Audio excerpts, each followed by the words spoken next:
जय श्री राम।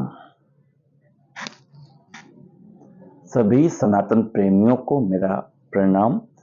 तो मित्रों, जैसा कि आपको पता है कि हमारी कोशिश है कि हर घर श्री रामचरित मानस पढ़ा जाए और कम से कम एक पौधा डेली लगाया जाए। अगर हम लगा सकते हैं तो, नहीं लगा सकते हैं अगर कोई दिक्कत है, प्रॉब्लम है, कुछ लोग शहर में रहते हैं तो कोई बात नहीं, लेकिन श्री रामचरित मानस तो आप डेली पढ़ सकते हैं। 5 मिनट 10 मिनट का टाइम आप इसके लिए निकालिए और कोशिश करिए कि कम से कम 5 चौपाई आप पढ़िए। तो आइए और श्री रामचरित मानस का स्टार्ट करते हैं। जय श्री राम। दोहा। लगे शावरन सकल सुर, वाहन विविध विमान, होहि सगुन मंगल सुभद, करहि अप्सरा गान।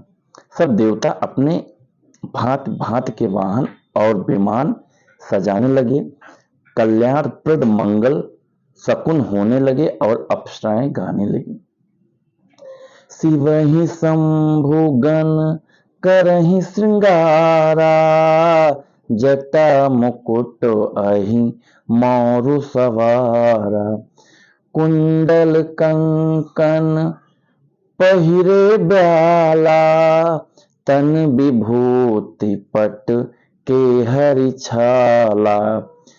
शिव जी के गण शिव जी का श्रृंगार करने लगे, जटाओं का मुकुट बनाकर उस पर सांपों का मौर सजाया गया। शिव जी ने सांपों के ही कुंडल और कंकड़ पहने, शरीर पर विभूति राम माई और वस्त्र की जगह बघंबर लपेट लिया। शशि ललाट सुंदर सिर गंगा, नयन तीन उप बीत भुजंगा, गरल कंठ उर नर सिर माला, अशिव बेस शिव धाम कृपाला।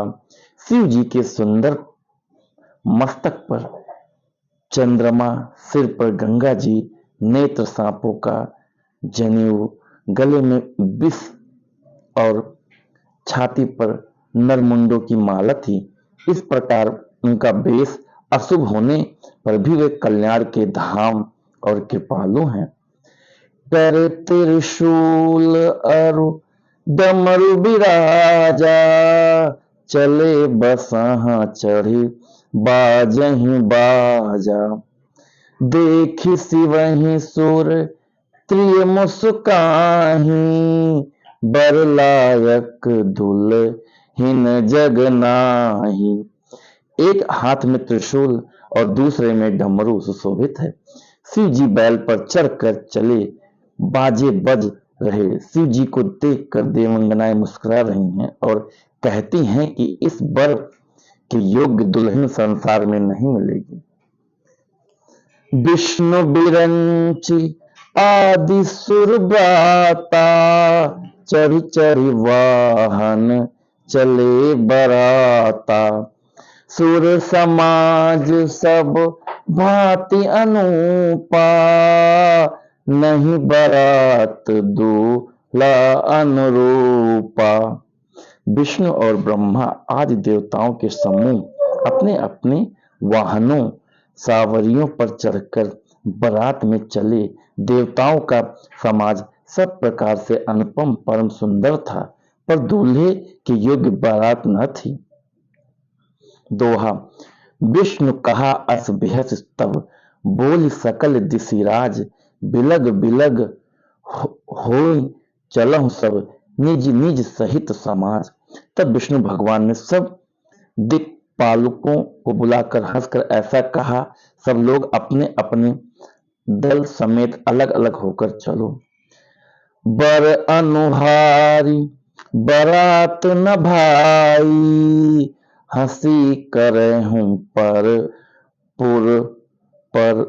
हंसी करहियों पर पुर जाई। विष्णु बचन सुनि सुर मुस्काने, निज निज सेन सहित बिलगाने।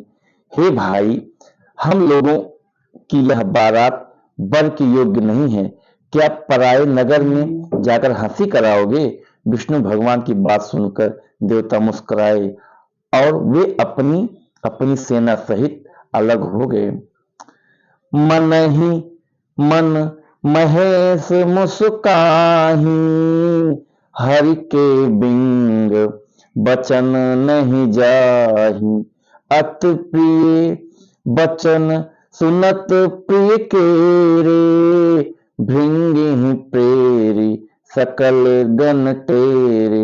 महादेव जी यह देखकर मन ही मन मुस्कुराते हैं कि विष्णु भगवान के व्यंग वचन दिलगी नहीं छूटते। अपने प्यारे विष्णु भगवान के इन अति प्रिय वचनों को सुनकर शिव जी ने भी भृंगी को भेजकर अपने सब गणों को बुलवा लिया।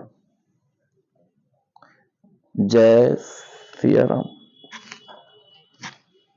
तो मित्रों, जैसा कि आपको पता है कि श्री रामचरितमानस की 5 चौपाई मैं डेली पढ़ता हूँ, लेकिन प्रसंग इतना अच्छा चल रहा है भोले शंकर का श्री रामचरितमानस में, मतलब 1-2 चौपाई मैं ज़्यादा ही पढ़ जाता हूँ और इच्छा होती है और पढ़ लूँ, लेकिन क्या है कि टाइम कम होने की वजह से थोड़ा सा तो कोशिश ये रहती है कि जितना जल्द से जल्द मतलब ख़त्म कर दूँ। आप लोगों के लिए भी सही रहता है क्योंकि आप लोग भी टाइम कम दे पाते हो, तो इसीलिए हमारी कोशिश रहती है कि 5 से 6 चौपाई डेली पढ़ें। तो मित्रों, कोशिश करिए कि आप भी श्री रामचरितमानस डेली पढ़िए। आप पढ़ेंगे तो 100% आपको आनंद और ज्ञान की प्राप्ति होगी। ज्ञान आएगा तो बुद्धि का विकास होगा। तो आइए और श्री रामचरितमानस कि हम सब लोग मिलकर प्रण लेते हैं कि हर घर श्री रामचरितमानस पढ़ा जाए। तो मित्रों, इसी के साथ मैं अपनी वाणी को विराम देता हूँ। जय सिया राम।